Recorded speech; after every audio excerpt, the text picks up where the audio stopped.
Master minds commerce చదవాలనుకునే 10th inter విద్యార్థుల తొలి ఎంపిక. ఓకే అండి, బిందు గారికి మంజులా గారికి థ్యాంక్స్. థ్యాంక్స్ కాదండి, అది మళ్ళీ మీరు ఈ టీవీ భాష మాట్లాడతారేంటి? కృతజ్ఞతలు థ్యాంక్స్లు ఎందుకు? అది సహజం, అది సహజం. సహజం అంటే గుర్తొచ్చింది. ఇప్పుడు ఫిలాసఫీ అండ్ దాన్ని ఏమంటారు, ఒక వేరే లైఫ్కి పోదాం. ఈ భాషకు మీకు ఇంట్రెస్ట్ లేదా? అది చెప్పండి. ప్రకృతి అంటాము, దేవుడు అంటాం, ఏదో ఒకటి అంటాం.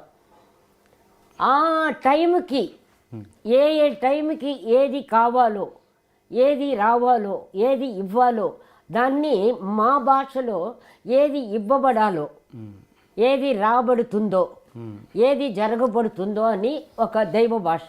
అంటే ప్రకృతి మనకి కలపటం. ఈ ప్లేస్లో మీరు ముగ్గురు కూర్చొని ఇక్కడ ఇంటర్వ్యూ చేయాలి.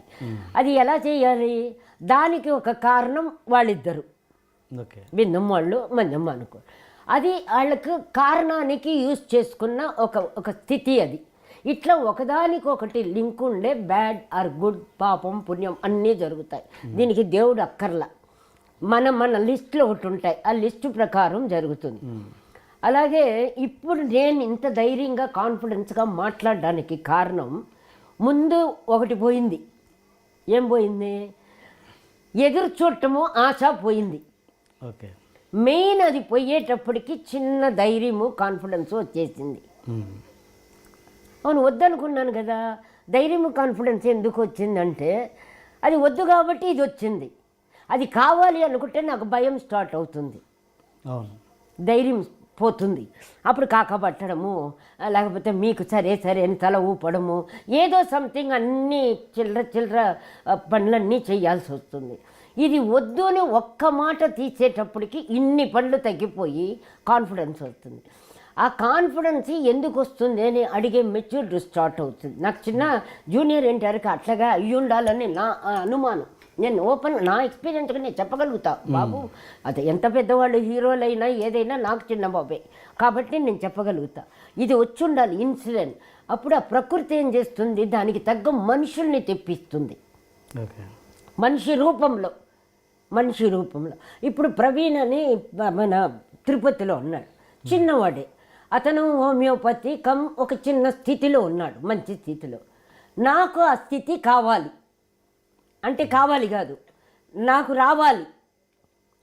రావాలి అంటే నాకు తెలీదు. అప్పుడు ఒక మనిషి రూపంగా వస్తుంది. ఆ మనిషిని ఎవరికి కలిపాడు? పర్చూరి వెంకటేశ్వరరావు గారు అబ్బాయి రవి అనే అబ్బాయి మూల్యంగా అతను కలిచాడు. అతను ఒక టైప్ ఆఫ్ డివోషనల్ వెతకడము ఆ టైప్లో ఉంటాడు రవి అని, బాగా క్లోజ్ నాకు.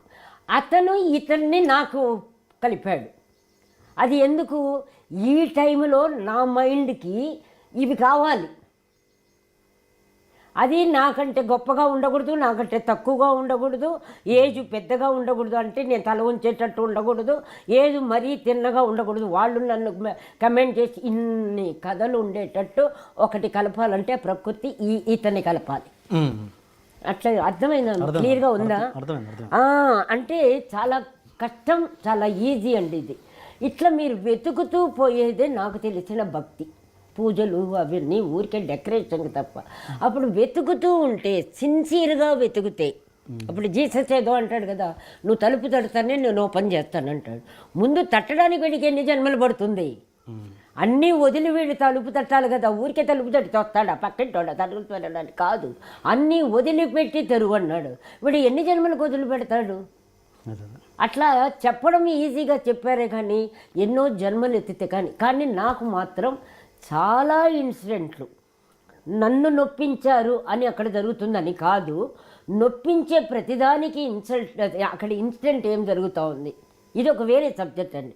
ఇది కూడా కొంతమందికి, నాకు సంబంధించిన కొంతమందికి అవసరం కాబట్టి మీడియా మూల్యంగా నేను చెప్తున్నా. మీకు అర్థమైందా అండి? భక్తి గుడిలో లేదు అనేది ఏమో అది వద్దులేండి ఆ సబ్జెక్ట్. దాన్ని చెప్పాను కదా, దానికి కూడా ఒక వారం మొదలెడతారు ఇంకా టీవీ వాళ్ళు. రమాప్రభ భక్తి లేదన్న ఒక నలుగురు వస్తాను డొంగ అని. మనకు అంత ఓపిక లేదు అక్కడ, ఓపిక లేదు. ప్రతి వాడికి పనిలేక ఒక 10 మంది అలా అరిచేది మనకు చెప్పరు, వీళ్ళు మాట్లాడేది వినపడదు, అక్కడ క్లారిటీ ఉండదు, ఎందుకు కొట్టుకొని చేస్తారో అర్థం కాదు.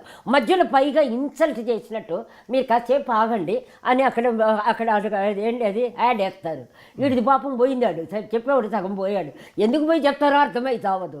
ఇదేంటండి నాకు అర్థం కాదు, ఎంత అవమానం అండి అది కూడా పెద్దవాళ్ళని పిలిచి అక్కడ మాట్లాడమని ఎంత చీప్గా, లేకపోతే అంత ఇన్సల్ట్ చేసినట్టు సగంలో ఆపుతారు వాళ్ళు. అలా వెళ్ళినప్పుడు ఎట్లాగండి మేము పోయి చెప్తాము అక్కడ ఇంటర్వ్యూలు? మీ యాడ్ల కోసం మమ్మల్ని సడన్గా యాప్ట్గా కట్ చేస్తారా? ఏం మీకు అంత పొగరు? ఇవ్వండి 10 లక్షలు, సిగ్గులేదు మీకు? మా పేరు పెట్టుకొని మీరు తింటున్నారు, మేము ఎందుకు ఇవ్వాలి?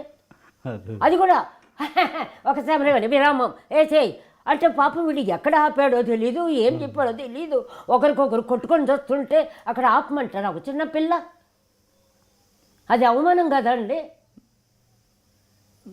మళ్ళీ అయిందనుకోండి, ఇప్పుడు మొదలు పెట్టండి అంటే వాడు రెడీగా ఉండాలా ఏడవటానికో తిట్టడానికి? ఏంటండి ఇవన్నీ? ఇది జనరేషనా? సూపర్ జనరేషన్ కదా మీది, మాది బాగలేదా? మా జనరేషన్ ఫోటోలు చూడండి ఎంత ఆరోగ్యంగా ఉన్నాము, మీరంతా నిద్రపోయి లేచి వచ్చినట్టు ఉంటారు. మీది ఒక జనరేషనా? నవ్వుతున్నారేంటి? ఓకే, పడుకొని ఉంటే లేపుకొని వచ్చినట్టే. నిజంగా మేమంతా వస్తే దేవతలు వచ్చినట్టుండేది. ఆ స్మెల్, ఆ రిచ్నెస్, ఆ కళ, అందరూ పడుకొని వచ్చినట్టే. ఒకే గౌన్ని ఆల్టరేషన్ చేసి అందరూ వేసుకున్నట్టు. అదా అట్లా కాదండి, కాదండి. ఇది గేలి చేయటం కాదు. మీరు మమ్మల్ని మాట్లాడే అర్హత లేదు అని చెప్పడం, వాళ్ళని ఇన్సల్ట్ చేయటం కాదు. మేము చిన్నప్పుడు అన్ని గౌన్లు వేసాం, అది కాదు. మీరు ఇన్సల్ట్ చేయకండి, హట్ చేయకండి.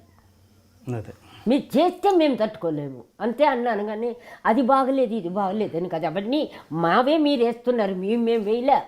అదే అదే అదే సరే. ఇప్పుడు ఎందుకు ఇప్పుడు సావిత్రి చెప్పండి చెప్పండి, మాట్లాడండి. మీరు అడగండి. నాకు సావిత్రి గారు ఏదో అన్నారు. కాదు మీరు అడగండి. ఓకే, మీరు ఇంతకుముందు అన్నారు నాకు ఇంత కాన్ఫిడెన్స్ ఉండడానికి నేను దేనికోసం ఎదురు చూడట్లేదు, ఏది ఆశించట్లేదు కాబట్టి అది తృప్తి. కాన్ఫిడెన్స్.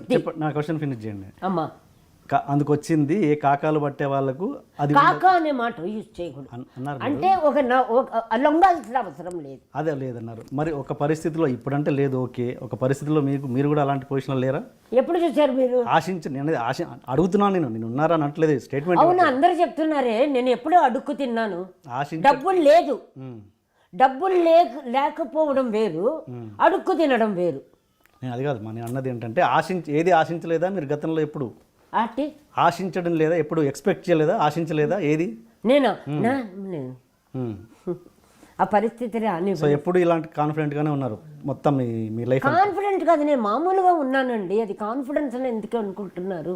అది కాన్ఫిడెన్స్ అని నాకు తెలియదు. నేను మామూలుగా ఉన్నాను, వస్తే తీసుకుంటాను, లేకపోతే మామూలుగా ఉన్నాను. మొత్తం మీ కెరీర్ అంతా అలాగే ఉన్నారు, ఇలాగే ఉన్నారు మీరు? అంతే. నాకు కాన్ఫిడెన్సా ఉంటున్నామా అని తెలియదు. నేను ఉన్నాను. ఓకే, ఏదైనా రాకపోతే ఏం బాబా రాలేదని మామూలుగా ఫీల్ అవుతా. 2-3 రోజుల్లో రావచ్చు, రాకపోవచ్చు. నా ఫుడ్కి సరిపోతా ఉంది, అంతేగాని నాకు ప్రామిస్గా ప్లానింగ్ కాన్ఫిడెన్స్ ఇలా అట్లా అలా రాలే, నాకు తెలియలే చెప్పడం. ఓకే, నేను ఉన్నాను, సహజంగా ఉన్నాను. ఓకే, ఇప్పుడు మీ జనరేషన్ అంటే మళ్ళీ ఏమంటారు మీరు? మీ అప్పటి హీరోయిన్ ఆర్టిస్ట్ కాబట్టి సావిత్రి గారు, ఆ టాపిక్ మనం మాట్లాడుకుందాం. కొత్తగా మహానటి సినిమా రిలీజ్ అయింది కాబట్టి అడుగుతున్నాను ఈ ప్రశ్న. చూసారా సినిమా మహానటి? లేదండి, చూడలే. ఎవరైనా ఫోన్ చేశారా, చూసారా అమ్మా చూడండి అని? అబ్బో చాలా, అదే ఆశ్చర్యం. అంటే ఓపెన్ ఆర్ట్స్లో కొంచెంసేపు చెప్పాను కదా. అవునవును. ఆ ఓపెన్ ఆర్ట్ వాళ్ళు దాన్ని కూడా ఒక 10 మినిట్స్ నేను మాట్లాడింది సావిత్రమ్మ ఆ ఎపిసోడ్ వరకు పెట్టారంట. అది చూసిన వాళ్ళు నాతో చెప్తే ఆయన ఇది పెట్టడం ఏంటి అన్న. అది ఒక సబ్జెక్ట్. అట్లా సావిత్రమ్మ గారు అంటే ఎట్లా చెప్పాలి, పరిచయాలు ఉంటాయి కదండి. పరిచయాలు అందరూ ఉంటారు. ఒక ఆర్టిస్ట్ అన్న తర్వాత టెక్నీషియన్ మీకే ఇప్పుడు 1000 మంది ఉంటారు. బట్ 1000 మందిలో ఏ పార్ట్కి ఎవరు, ఏ విషయానికి ఎవరు అనేది కొన్ని ఉంటాయి. అలాగే నాకు ఆవిడతో అన్ని విషయాలకు ఉన్నాయి. ఇప్పుడు నేను అక్కడ లేను. రెండోది హైదరాబాద్లో మీకు చెప్పా, మా అసోసియేషన్లోనే సూపర్గా దింపారు నన్ను. ఎక్కడి నుంచో ఎక్కడికో దింపారు ఒక బ్యాచ్. ఆ బ్యాచ్ వాళ్ళు దింపినప్పుడు ఏమవుతాను, ఈ సావిత్రమ్మ సబ్జెక్టు కూడా నేను దూరం అయిపోతున్నట్టు. అంటే ప్రతి వాళ్ళ సబ్జెక్టులో నేను ఉన్నది దూరం అవుతున్నా. లేకపోతే జమునక్క ఉంది, ఎక్కువ యాక్ట్ చేసింది అక్క. మిగతా వాళ్ళు ఎవరు లేరనుకుంటే గీతాంజలి నేనంతా దగ్గర ఒకటే. మరి నన్ను అడగాలి కదా, ఏ దాంట్లో నేను తక్కువ అని అడగలేదు నన్ను. ఇక్కడ ఉన్న హైదరాబాద్లో ఉన్న ఏ ఆర్టిస్ట్కు ఎక్కువ సంబంధం లేదు సావిత్రమ్మని. నేను ఎందుకు నన్ను అడగల? ఈగో కాదా? మీకు అర్థమైందా? అంటే సావిత్రమ్మతో అంత ఇంపార్టెంట్ నాకు ఇవ్వడం వాళ్ళకి ఇష్టం ఉండదు, వాళ్ళ ఈగో.